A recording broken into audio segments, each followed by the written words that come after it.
कुरुक्षेत्र का मैदान, जहां करोड़ों योद्धाओं ने धर्म और अधर्म के नाम पर युद्ध में भाग लिया और अपनी जान गंवा दी।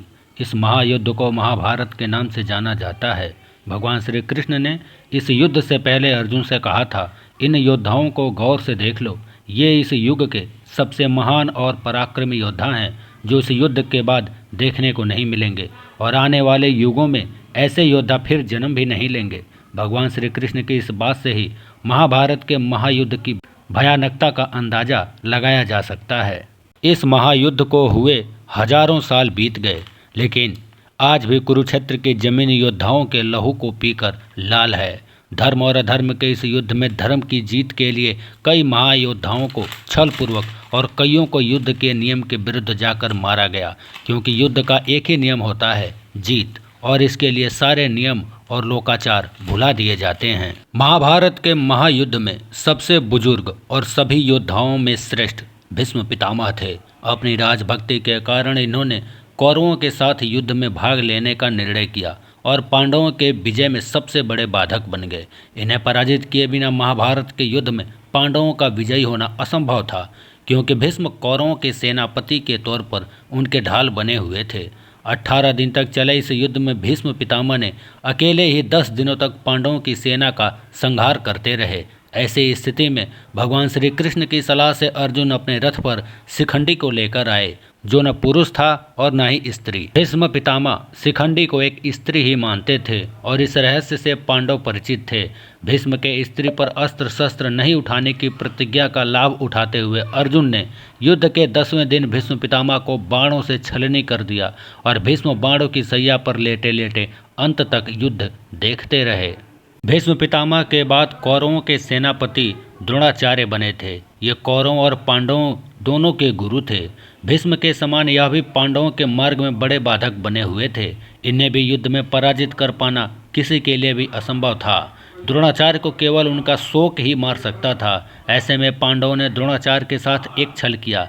भीम ने अश्वत्थामा नाम के हाथी को मार दिया और द्रोणाचार्य के पास जाकर कहने लगे कि मैंने अश्वत्थामा का वध कर दिया। अश्वत्थामा द्रोणाचार्य के पुत्र का भी नाम था।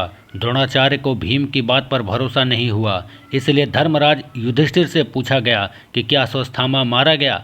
इस पर युधिष्ठिर ने कहा, अश्वत्थामा हतो नरो वा कुंजरो वा, यानी अश्वत्थामा मारा गया, लेकिन वह नर भी हो सकता है और हाथी भी। जब युधिष्ठिर यह कह रहे थे, उसी समय भगवान श्री कृष्ण ने शंखनाद कर दिया, जिससे द्रोणाचार्य बात को सही से सुन नहीं पाए और शोकाकुल होकर अपने अस्त्र शस्त्र रख दिए। मौके का फायदा उठाकर द्रौपदी के भाई धृष्टद्युम्न ने द्रोणाचार्य का वध कर दिया। दुर्योधन का जीजा जयद्रथ के कारण अर्जुन के पुत्र अभिमन्यु का वध कौरवों ने मिलकर किया था। इससे क्रोधित होकर अर्जुन ने प्रतिज्ञा ले ली कि अगले दिन के युद्ध में सूर्यास्त तक वह जयद्रथ का वध कर देंगे, नहीं तो खुद अग्नि समाधि ले लेंगे।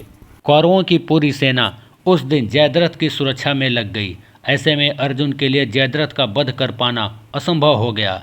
ऐसी स्थिति में भगवान श्री कृष्ण ने एक बात कही। उन्होंने अपनी माया से सूर्य को ढक दिया, जिससे अंधेरा छा गया। जयद्रथ ने यह समझा कि शाम हो गई और वह अर्जुन के सामने खुद आ गया। श्री कृष्ण तो यही चाहते थे। उन्होंने अर्जुन से कहा कि अपना धनुष उठाओ और जयद्रथ का वध करो, अभी सूर्यास्त नहीं हुआ है। भगवान श्री कृष्ण के इतना कहते ही सूर्यदेव फिर से प्रकट हो गए। अर्जुन ने एक पल की भी देरी न करते हुए जयद्रथ का वध कर दिया।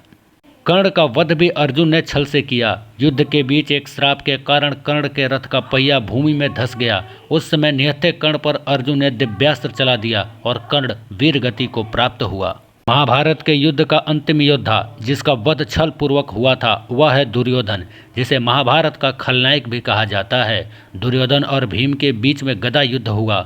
उस युद्ध में गदा का प्रहार कमर से ऊपर करने का नियम था, लेकिन भीम ने प्रभु श्री कृष्ण के संकेत पर दुर्योधन के कमर पर वार करना शुरू कर दिया, क्योंकि दुर्योधन के शरीर का ऊपरी भाग गांधारी ने वज्र का बना दिया था।